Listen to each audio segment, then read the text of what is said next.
Maverick 100.9. You just heard the latest from Bri Bagwell and Freeman.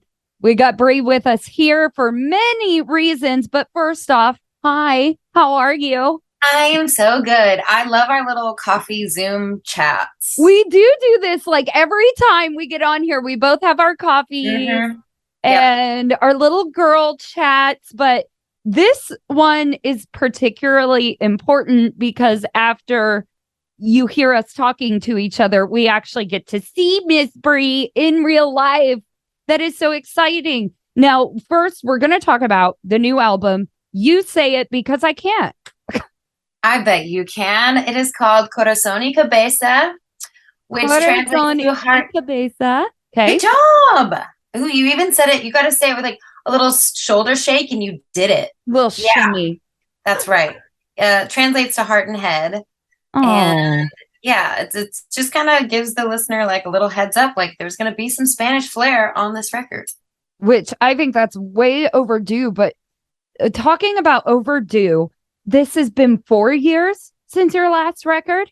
Yeah, 4 years since my last full-length project. And it's so funny that you say that because everyone's like, this is the most like Bri Bagwell record you've ever made. And I'm like, I know. And I don't know why it kind of took me so long to figure it out. But you know, some people figure out who they are at 16 and some people it takes a little bit longer. And so during COVID, these are all the songs that I wrote during COVID. So it's mostly self-written and it just feels very neat, incredibly vulnerable. So surprise. Watch out. Yeah. No, I was actually just talking with a friend about one of the singles on the album that just some of them they'll rip your heart out. It's one of those records that you could listen to alone and just cry. And sometimes we need that. And there's still the Bri Bagwell party anthems. Like it really is. It's very you. And I'm so proud of you and I think it is that time. You needed that time to make the real Bri Bagwell record. Yeah, totally. I mean, I've been on the road 150 days a year plus travel days. You know, I've been on the road the majority of the year for over 10 years. So It was like, I feel like I've always just kind of been keeping my head above water, barely, you know, playing as much as possible and making records and just trying to be on the road enough to like be able to make records. Like, you know, it's just a constant giant rat race. Yeah. For lack of a better term, like a very fun one. Don't get me wrong. Like I love my job.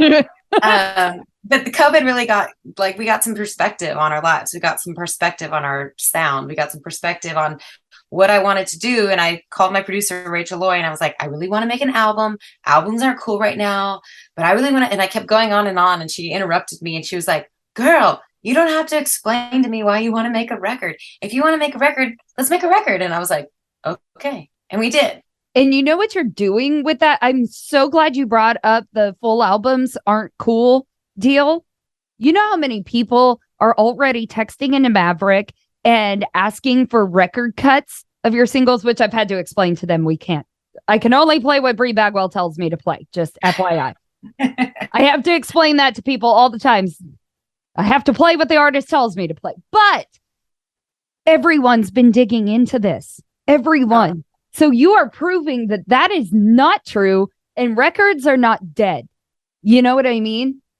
Thank you. Well, thank you to the people that are digging in, and I'm having to explain that too because it's so hard now. You have to, you know, kind of do this whole thing on Spotify to get your listeners up before you release an album, or else you're releasing an album to like a smaller listenership. So there's, you know, all these things that go into it, and none of us really know what we're doing. We're kind of trying to do what everyone else is doing to see what works. True. And it's super confusing, and obviously, yes, we still have radio promoters and things that go into have to be considered. And so, anyway, the good thing is it's like you can get on Spotify and listen to whatever song you want as many times as you want, and that really helps me a ton. Or Apple Music, Amazon, you know, wherever you listen, really. Well, and I always tell people, especially in our interviews, like we get artists on here that we interview that we never get a chance to play their records on the air in a full rotation. And I always tell people the radio is here for you. It is free. And especially with Maverick 100.9 and playing nothing but independent artists, we're here for you to find what you love. That is our free outlet to you. But if you find something you love, I'm the first one that's going to tell you, go download those singles, go buy them, go stream them, do all of that. I don't want to hear all the time. I just want to help you find the music that you love, and then you can take it with you everywhere. Like I will never tone that down. Like we work together in that sense. And now that you're here at the end of the road, the record is finished. It is released. It ended up at such a big deal that you sold out Green Hall for the actual album release, that now you have to do a whole nother album release party in College Station. That's crazy. Oh, it was like the most fun show of my entire life. It was just, everything went perfectly. And so, yeah, we're doing it again. And I can't wait. I mean, the Tap, I've been going to the Tap for a long time. I lived in College Station for a couple years. And that was kind of my hang, so I can't wait to go play there. My phone, it's pretty crazy because my phone has been blowing up about this show. Like, I guess I know there's a game, but there's just so many people that are going to be in town. All my girlfriends are going to be in town. And so it's going to be a hot mess express, like rolling into the Tap. And I can't wait. Oh my gosh. I hope that we get a Green Hall part 2, because you deserve it. The album deserves it. Aggieland deserves it. Like, let's throw one hell of a party for Bri Bagwell, can we? Oh, thank you. I love that. And I'm so glad that you said people like some of the different singles, because, what we have to choose for radio seems like what would reach the largest demographic of people. But I've gotten responses for kind of almost every song on the record. Like, some people will really love Table Manners, and that is like a punk rock screaming song. So, that wasn't the one I could choose. So I just appreciate you playing it, because it really does like lead people to kind of go find their other favorite songs. And we will be releasing more to radio, of course, eventually. Yeah. So everybody who's attacking me on the text line, I'm going to play more Bri Bagwell, okay? But I'm not going to lie, Free Man, kind of my jam. Yeah, it's my jam too. I really wanted to release that one, and it's so much fun to play live.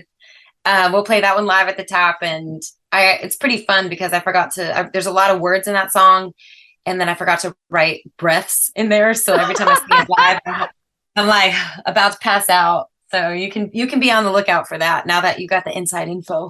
Love that. Love that. We got a lot of inside info here today. Y'all, Bri Bagwell at the Tap this Friday night. There is no excuse to miss it. You can get your tickets right now at thetapbcs.com. And I will be there with all the bells and whistles. It's going to be a great night. Bri, thank you for always coming here to Maverick, chatting about this music. We're so happy for you, and we're so happy to have you back in Aggieland. I can't wait. Come party with us. It's going to be like a grand old time. Also, my drummer's an Aggie, and so he's really excited. So please come show him some love for his, alma mater.